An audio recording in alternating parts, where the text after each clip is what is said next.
કેમ છો બધા? તો જો આજે મસ્ત વેધર છે અને આજે ફરીથી નીકળી ગયેલા છે અમે મોર્નિંગ વોક પર. અને આજે ફ્રાન્સમાં ઇલેક્શન ડે છે. તો બધા છે ને સુમસામ છે, બધા વોટ આપવા ગયેલા વોટ છે. આપવા ગયેલા છે. અમારા ઘરની સામે જ હતું. મસ્ત રોજ સવારે મસ્ત બધા સવારની પરમાં નીકળી ગયા વોટ આપવા. ખાસા લોકો આવેલા હતા એમ તો, પણ અહીંયા તો એમ સિસ્ટમેટિક કામ શાંતિથી, આટલી ભીડ ઇન્ડિયા જેવી ભીડ નહીં રહી, શાંતિથી લોકો જઈને આપી આવે. ઇન્ડિયામાં તો કેટલી લાઈન લાગી. અહીંયા તો વોટિંગ તો માહોલ હતો આટલો તો કઈ આઈડિયા નહીં આવી. અહીંયા ઇન્ડિયામાં તો કેવું રેલી વેલી નીકળે, અહીંયા તો એવું કઈ નહીં નીકળે. રિઝલ્ટ આવે પછી નીકળે હે ને? ઇન્ડિયામાં રિઝલ્ટ આવે પછી નીકળે. ખબર નહીં રિઝલ્ટ ક્યારે, પણ અહીંયા તો બે એના પર વોટ થાય છે મારા ખ્યાલથી. આ વીક છે, પછી નેક્સ્ટ વીક 2 ફેઝ જેવા આવે મારા ખ્યાલથી. આ વીક તો થઈ ગયો, હવે નેક્સ્ટ વીકમાં છે કદાચ કે એના પછી ને ખબર નહીં, ઇન્ક્વાયરી કરવી પડે મારે. અને વેધરમાં તો મસ્ત છે, આજે તડકો આવતો છે. સ્પ્રિંગ ચાલુ થઈ ગઈ, સ્પ્રિંગ. હવે ધીમે ધીમે ફાંથો કહીએ ને. હવે ધીમે ધીમે હવે સમર ચાલુ થવાનું. હવે સ્વેટર પછી થોડાક ટાઈમ પછી સ્વેટર તમને ગેપ દેખાશે. કોઈક વાર એવી ઠંડી હોય કે પહેરવું પડે સ્વેટર. પણ તો સૂરજ દેવતા છે તો પણ એમ કેટલો 7 ડિગ્રી છે ટેમ્પરેચર. આ વીક છે, પછી નેક્સ્ટ વીક થી મારા ખ્યાલથી છે ને ચાલુ થઈ જવું જોઈએ સમર. અને આના પહેલાના વીકમાં બી આમ મસ્ત વેધર હતું કે 15 ડિગ્રી 16 ડિગ્રી મસ્ત હતું. હવે કામ ચાલતું છે લાગે લેબનું કામ ચાલતું છે. આ કદાચ માં છે આ લોકો નડિયાનું કામ ચાલતું છે મારા ખ્યાલથી. આમ તાલા કરે પ્લસ સ્ટ્રક્ચર ઉપર. મારા ખ્યાલથી હજી ખબર નહીં. નહીં આ તો અહીંયા ઘર બનાવતા છે. હોય જો ઘર બનાવતા છે અહીંયા. નાની બિલ્ડિંગ ઊભી કરે. આને આનું કદાચ છે ને મે બી લંબાવતા હોય. કદાચ લેબ ને મોટી કરતા હોય. આવું નહીં શકે. સાચે ના જો આને લેબ ને છે ને જો વચ્ચે પેલું ઘર હતું ને હવે વેચવા કાઢેલું હતું. વેચાઈ ગયું લાગેલું હતું. છેલ્લું ઘર હતું ને દેખાય પેલું છેલ્લું ઘર એ છે ને વેચવા કાઢેલું હતું. કદાચ વેચાઈ ગયું લાગે. જો આટલી ઠંડી નથી તો ગ્લવ્સ પહેરીને આવેલી છે. ના હાથ જલ્દી ઠંડા થઈ જતા છે. મસ્ત લાગે છે આ ઘર.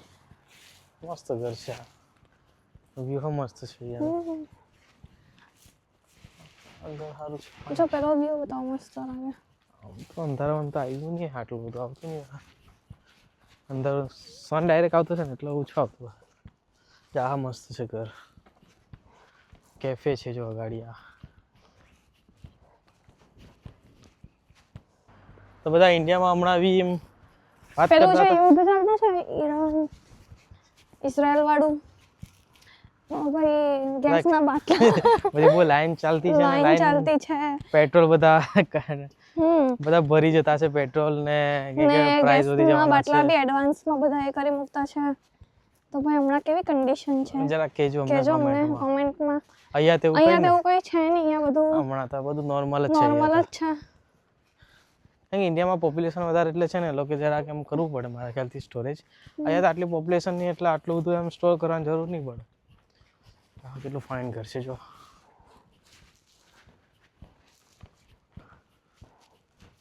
અમુક ઘર અહીંયા છે ને બહારથી એવા દેખાય પણ અંદર એ લોકો એટલા મસ્ત બનાવેલા હોય ને. આજા બિલ્લી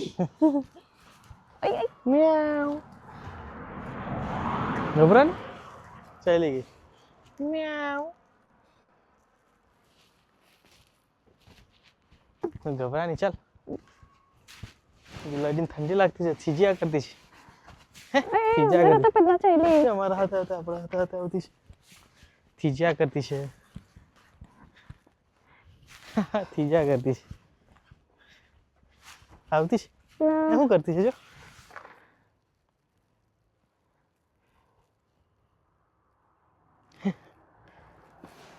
ખોદતી છે. દેખાય છે કે વિડિયોમાં પેરાગ્લાઇડિંગ કરો. એક મિનિટ.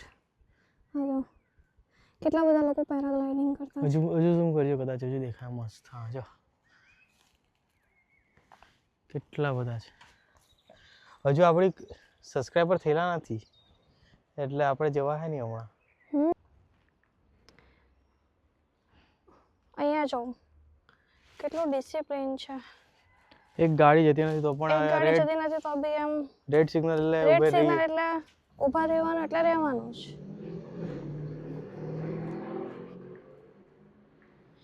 અને આપણા ઇન્ડિયામાં રેડ જવાથી જવા જવાથી જ દેવાનું. આજે 3 પંડા વાળી ગાડી કેટલી ખતરનાક કેટલું છે. મસ્ત છે. જોરદાર બનાવેલ છે કે